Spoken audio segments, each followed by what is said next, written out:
Welcome to the deep dive. Today we're doing something really special. You are. You shared this fascinating personal account a whole week from an astronaut on the International Space Station back in April 2015. That's right.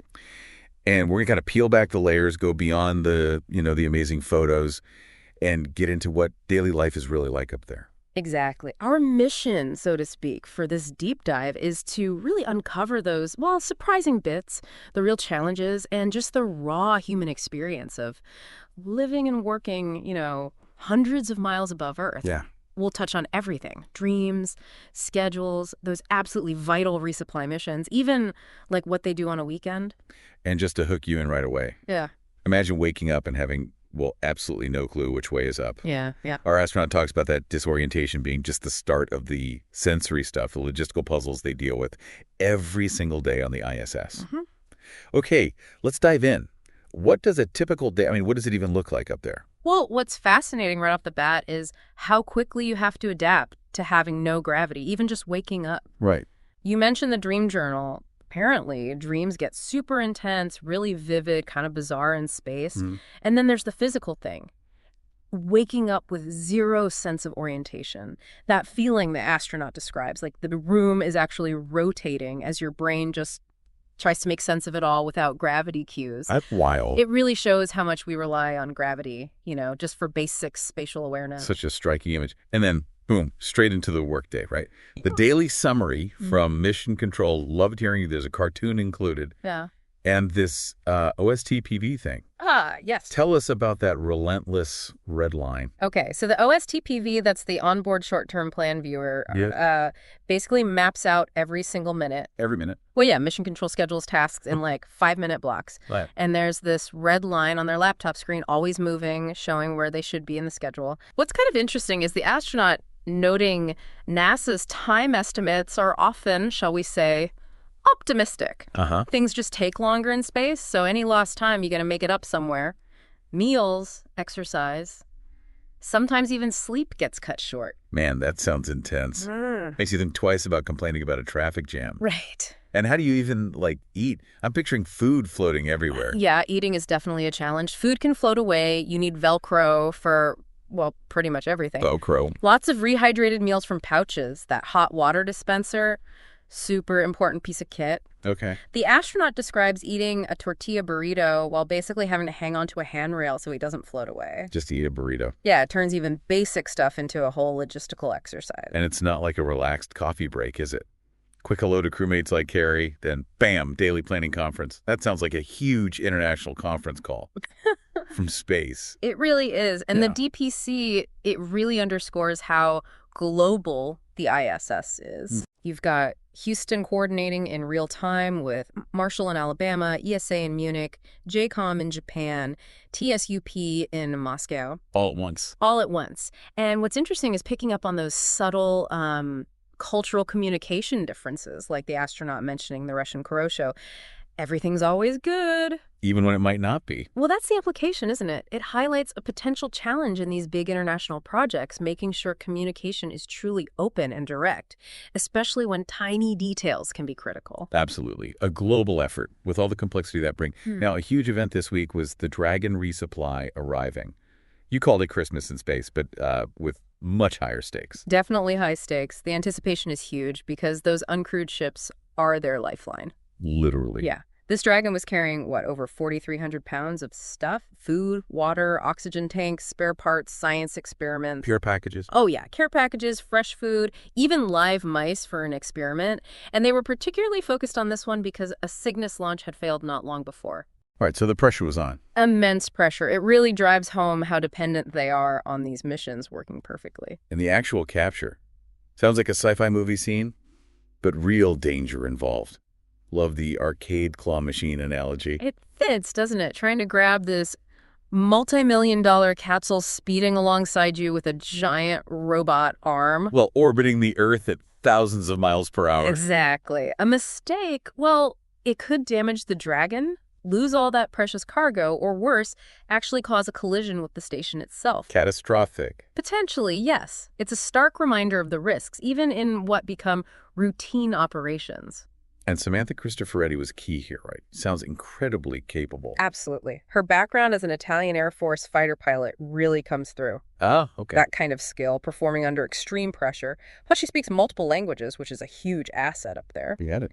Seeing her operate the Canadarm 2 from the cupola with Terry Virts as backup and our astronaut helping with procedures, it's pure teamwork. That step-by-step description of the capture itself, from the keep-out sphere to the final grapple over the Pacific, it's gripping stuff. The relief must have been huge. Oh, immense. You can almost feel the tension release in the writing when the capture's confirmed. Yeah. A huge sigh of relief, not just for them, but for, hundreds of people back on Earth who worked on it. Samantha's immediate thanks to SpaceX and Houston really shows that collaborative spirit. And it's not over once it's grabbed, is it? Yeah. There's berthing, pressurizing. Sounds very precise. Extremely meticulous. The danger isn't gone yet. You have the soft capture first, kind of lining it, getting a preliminary seal. Okay. Then hard capture, where multiple latches engage for a really rigid, airtight connection. Every single step is critical. And then waiting hours for the space between the hatches, the vestibule to pressurize. Yep, hours. Needs a perfect seal. And their decision to wait until the next day to actually open the hatch, even though they must have been dying to get inside. For the fresh food. Exactly. It just shows safety trumps everything. No rushing. And then finally, opening the hatch. The smell of space. What even is that? It's described as slightly burnt, maybe metallic. Such a unique sensory detail, isn't it? Totally alien. A real reminder of the extreme environment. Then it's straight into tasks. Mixing the air, taking air samples, and noting the different NASA versus Russian standards there. Interesting. Then a visual inspection. The astronaut sounds amazed the docking ports hold up after so many uses. And then the fun part, unpacking. Care packages, fresh food, and mice. Yes, the care packages and fresh fruit are always a massive morale boost.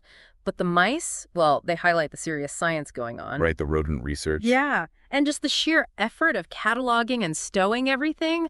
Imagine trying to organize thousands of pounds of stuff when anything not tied down just floats away. Nightmare. Okay, so it's not all excitement and amazing views. There are real day-to-day challenges. Our astronaut really focuses on carbon dioxide levels. That sounds concerning. It really is. It's a critical health and performance issue. He describes the CO2 levels being consistently high, almost 4 millimeters of mercury. Which is high. It is, yeah, compared to Earth levels, definitely. And he mentions being personally sensitive to it, headaches, stuffy nose, burning eyes, even feeling a bit foggy mentally. Not ideal when you're doing complex tasks. Not at all. And he compares it to Navy submarines, where they apparently have much stricter CO2 limits because, peak performance is essential. And the system meant to fix this, the CDRA, the CEDRA, sounds unreliable. Yeah, it seems like a constant headache, literally and figuratively. The carbon dioxide removal assembly breaks down, needs frequent maintenance. Oh, boy. And the big frustration is that often only one of the two units is allowed to run, even when CO2 is creeping up. Why only one? The astronaut suspects it's like a logistics thing on the ground, maybe saving the other unit. Yeah. But it feels like their discomfort isn't fully grasped by people breathing fresh air in mission control. And the Russian explanation about higher CO2 being good for radiation protection. He sounds pretty skeptical about that claim. Yeah. And he worries there might be a cultural thing, maybe a reluctance to complain if it could lead to, penalties or something. So this important health issue might not get the attention it needs. That definitely raises flags for longer missions, doesn't it? Mars, maybe? Absolutely. Big concerns for future deep space travel. Beyond the physical stuff, there's the mental side. Living, isolated, confined. He talks quite movingly about missing nature. That really hit home for me. That longing for, the smells, sounds, the feel of Earth is powerful. Listening to nature recordings, even mosquitoes. Mosquitoes. Yeah. And then looking down at Earth, those incredible views of the Bahamas. It highlights that deep human need for connection to our planet. Makes you appreciate Earth's atmosphere, too. Totally. And it brings home the isolation, doesn't it? That sudden realization. Everyone, everything that matters to you, except these few crewmates, is down there. Hundreds of miles away. Yeah. So those crewmates, they become your entire world, your whole of humanity in that moment. It makes those relationships incredibly important. Right. Turning to the weekend, you'd think maybe things slow down. But sounds like work never really stops. That feeling of always being at work comes through strongly. Even on weekends, mandatory exercise is crucial to fight muscle and bone loss. Can't skip that. Nope. And station maintenance, cleaning. Imagine chasing dust bunnies in zero-G. Huh. Or mold. Mold is a real concern, yeah. So they're constantly taking samples. And Saturday morning science, which used to be optional, now seems pretty much expected. Plus, still unpacking that Dragon cargo. Relentless.